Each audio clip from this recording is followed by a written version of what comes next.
শীতকাল মানেই অনেক রকম সবজি আর টাটকা টাটকা সবজি। এই শীতকালে কিন্তু অনেক রকম সবজি, সবুজ সবজি থাকে, টাটকা টাটকা সবজি। আর এই শীতকালে ভীষণ ভাল লাগে এরকম সবজি দিয়ে খিচুড়ি বা মিক্স সবজি রান্না। তো যাই হোক, হ্যালো এভরিওয়ান, কেমন আছো সবাই? আশা করি সবাই ভালো আছো। আগের দিনরা বিকেল থেকে এই ভিডিওটা আমি বানানো স্টার্ট করেছি। অনেক দিন থেকেই না আমার ভিডিও দেওয়া হয় না একদমই। আসলে ভিডিও করার টাইম পাই না, জানো তো, যত করে ভাবি বাট টাইম হয় না ভিডিও করার। 2025-এ টার্গেট নিয়েছিলাম যে আমি তো এবারে মানে রেগুলার আমি ভিডিও দেব, বাট সেটাও আমি ফুলফিল করতে পারছি না। তো যাই হোক, তো দেখো, চেষ্টা পাচ্ছি, তো দেখা যাক। তো দেখো, এই যে শীতকাল মানেই পিঠে, শীতকাল মানেই খিচুড়ি, শীতকাল মানেই বিভিন্ন পিকনিক, যাই হোক যাই বলো, এই শীতকালটা কিন্তু ভীষণ মজার। আর এই শীতকালে পিঠে খেতে ভীষণ ভাল লাগে, কেন শীতকাল ছাড়া তো এরপর আর মানে গরমকালে তো পিঠে খাওয়া যায় না, আর এই শীতকালে পিঠে খেতে তো ভীষণ ভীষণ ভাল লাগে। ছোটোবেলায় মা বানাতো অনেক রকমের পিঠে, আমি সবটা পারি না বাট কিছু কিছু পারি, যেমন পাটিসাপটা, গুড় পিঠে, দুধ পুলি, মানে চুষি দিয়ে যেটা হয় চুষি পিঠে, সবই পারি। আর অনেকগুলোই পারি, যেমন তোমার গোকুল পিঠে, আরও যেগুলো আছে মুখ পুলি, ওগুলো আমি পারি না ঠিক মতন। তো আজকে বানাচ্ছিলাম মালপোয়া। আর কি বলো তো, এই মালপোয়াটা বানাচ্ছিলাম না পুরোপুরি সুজি আর ময়দা দিয়ে। মানে আজকে মোটামুটি এরকম একটু চালের গুঁড়ো দিলে একটু ভালো হয়, কিন্তু আমার চালের গুঁড়োটা করা হয়নি। হঠাৎই মনে হলো যে মালপোয়া বানাবো, তো সেই জন্য বাড়িতে গুড় ছিল, আর সেই জন্য চালটা ভেজানোও হয় না, চালের গুঁড়োও করা হয়নি। তো দেখো, মালপোয়াটা কিন্তু এরকমই আমার হয় প্রত্যেকবার, বেশ ফুলকো ফুলকো, আর খেতে ভীষণ নরম হয়। আর পিঠে জিনিসটা কি হয়, আগের দিন করে তুমি রেখে দেবে, সকালে পরের দিন সকালে খাবে, তো ভীষণ ভাল লাগে খেতে। তো এখন ওই যে মালপোয়াগুলো ভাজছি, আর এই মালপোয়া ভাজতে অনেক টাইম লাগে। গুড় পিঠে হোক মালপোয়া হোক, টাইম লাগে অনেক, মানে এগুলো খুব বানাতে। তো এখন সেই মালপোয়াগুলো বানাচ্ছি, বানিয়ে রেখে দেবো, কিছুটা আজকে খাবো আর বাদ বাকিটা রেখে দেবো কালকে সারাদিন খাবো। যা ঠান্ডা পড়েছে, মানে ফ্রিজের মতন, ফ্রিজে রাখার মতন জমে যাচ্ছে প্রায়। রাতের রান্নাটাও বাকি, রাতে বেশি কিছু করব না, দুপুরে কিছু তরকারি আছে, আর ভাতও আছে, রাতে গরম গরম ভাত করতে হবে মেয়ের জন্য। আর একটা দেখি সোয়াবিনের তরকারি করব, ব্যাস, তাহলেই হয়ে যাবে। যখনই মালপোয়া একটা করে তুলে দেওয়ার পর আরেকটা দিই না, তখন ভালো করে ব্যাটারটা আবার গুলিয়ে নিই। এটা আমি পাটিসাপটা করার সময়ও করি, জানো তো। যত ফ্যাটাবে তত দেখবি ওই যে ক্ষুদ্র ক্ষুদ্র যে মানে ছিদ্রগুলো হয় না, সেগুলো হয়, মানে আর নরমও হয় ভীষণ, সেই জন্য। আর দেখো, আঁচটা একদম কম দিয়েছি। আর আমার কড়াইটা দেখে কেউ কিছু মনে করো না, কড়াইয়ের বাইরেটা আমি যতই ডলি এখানে আর অতই পরিষ্কার আর হয় না, আর বেশি ডললে আমার হাতও ব্যথা করে, ওই জন্য আমি ডলা ছেড়েই দিয়েছি। কোনো একদিন বসবো, ইট পাথর নিয়ে ভালোভাবে কড়াইটা ঘষে মেজে পরিষ্কার করব। তো দেখো, এই যে মালপোয়াগুলো একটু সাদা সাদা হয়েছে, তার কারণ হলো আমি এখানে গুড়টা কিন্তু একটু কমই দিয়েছি, তার কারণ মেয়ে খাবে, আর বেশি মিষ্টি খাওয়া ভালো না, সেই জন্য আমি যে গুড় দিয়ে মাখিয়ে খাবো সেটা বেশি ভালো লাগবে, তো সেই জন্য একটু কমই গুড় দিয়েছি। কিন্তু ঠিকঠাক ছিল, মানে তুমি যারা একটু বেশি মিষ্টি খায় তাদের জন্য তো গুড় একটু দিয়ে খেতে হবে, আর না হলে যারা কম মিষ্টি, মানে আমার মতন খায় নর্মাল, তাদের জন্য এটা ঠিকঠাক। তো এই যে টাইম লাগে অনেকক্ষণই, ধিমে আঁচে আস্তে আস্তে করে ভাজতে হবে, বেশি আঁচ বাড়িয়ে দিলে ব্যাস ভেতরটা কাঁচা থেকে যাবে। আর এই বানাতে বানাতে বানাতে শুরু করেছিলাম 7টার সময়, বানিয়ে উঠেছি 8:30টার সময়, এত টাইম লাগে।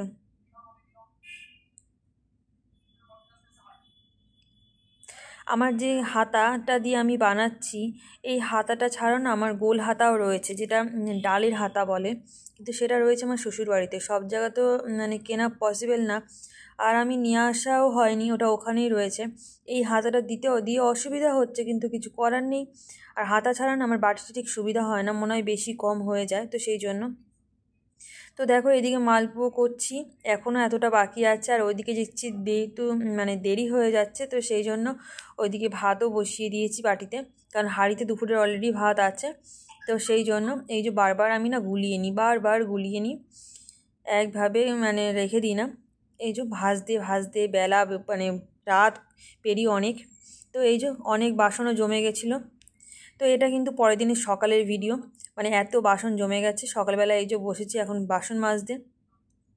রাতে পিঠে করে উঠতে, খেয়ে দিয়ে উঠতে অনেক টাইম লেগে গেছে, আর কোনো কিছুই করা হয়নি, বাসন টাসন ধোয়া হয়নি। তো সকালে জমে গেছে। আর সকালবেলা জলে হাত দেওয়া যায় না, প্রচণ্ড ঠান্ডা থাকে সারা রাত। ওই ঠান্ডার পর জলটা যে পরিমাণে ঠান্ডা হয় না, সকালে হাত দেওয়া যায় না।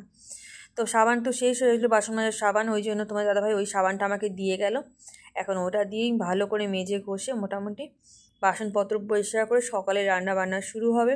আজকে সকালেরও অনেক রান্নার তোড়জোড়, যেহেতু সকালে আজকে রুটি হবে না, ভাত হবে, সেই জন্য ভাতের জন্য সবজিও তো রান্না করে রাখতে হবে।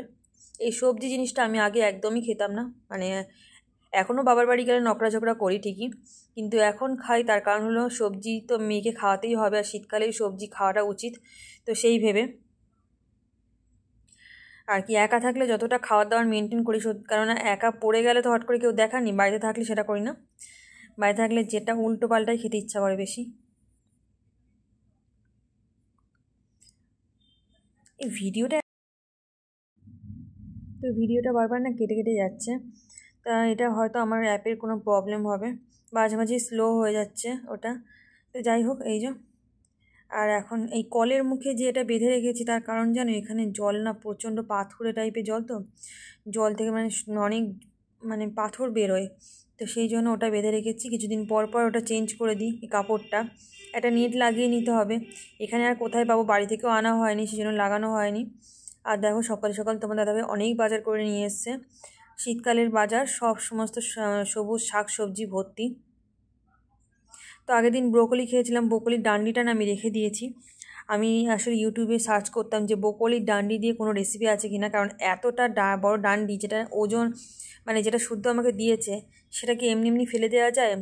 তো সেই জন্য ভেবেছিলাম কোনো কিছু রেসিপি আছে কিনা, তার দেখাও হয়নি, আর আমিও ফেলেও দিয়েছি। যাই হোক, এনেছে পালং শাক আর লাল শাক, যেটা আজকেই করে ফেলবো। তার কারণ হলো জল দেওয়া ছিল, শাকের মধ্যে জল মেরেছে, মানে জল যে ছিটিয়েছে, বেশ দুদিনও থাকবে না, নষ্ট হয়ে যায়। জল না দিলে থেকে যেত, যা ঠান্ডা থেকে যেত, বাট জল দিলে থাকতে চায় না। গাজর, বাঁধাকপি আর একটা আস্ত বড় লাউ, যেটা খেতে মনে আমার এক সপ্তাহ লেগে যাবে টুকরো টুকরো করে খেতে। তো যাই হোক,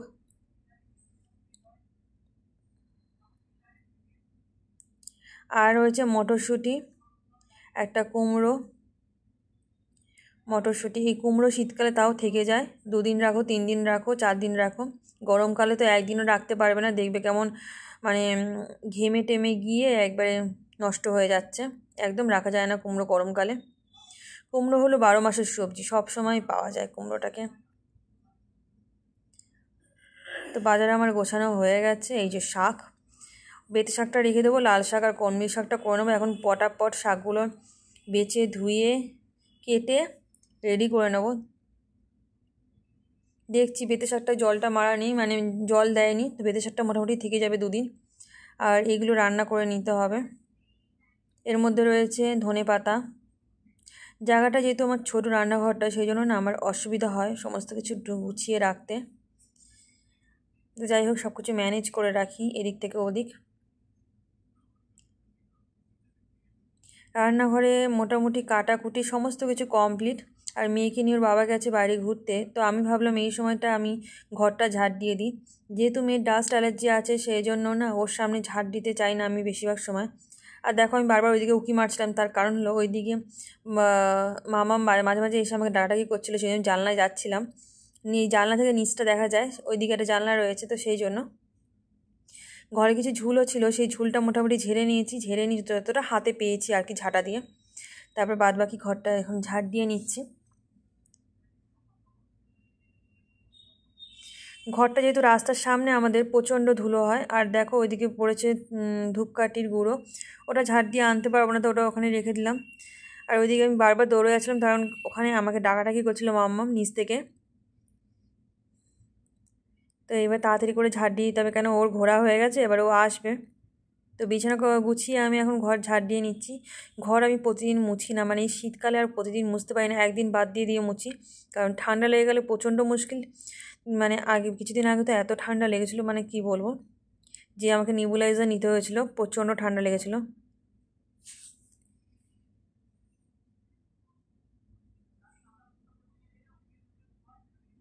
তো এখন আমরা বসে আছি, গল্প করছি।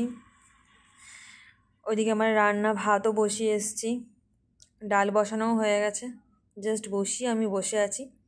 এরপর রান্নাগুলো করব। ওই যে ফোনে আমি হয়তো ফেসবুক ঘাঁটছিলাম বা কিছু একটা ঘাঁটছিলাম, সেটাই সেই বলছিলাম ওকে। আর ওইদিকে মেয়ে চুপচাপ বসে আছে, তারও খাওয়া দাওয়া কমপ্লিট।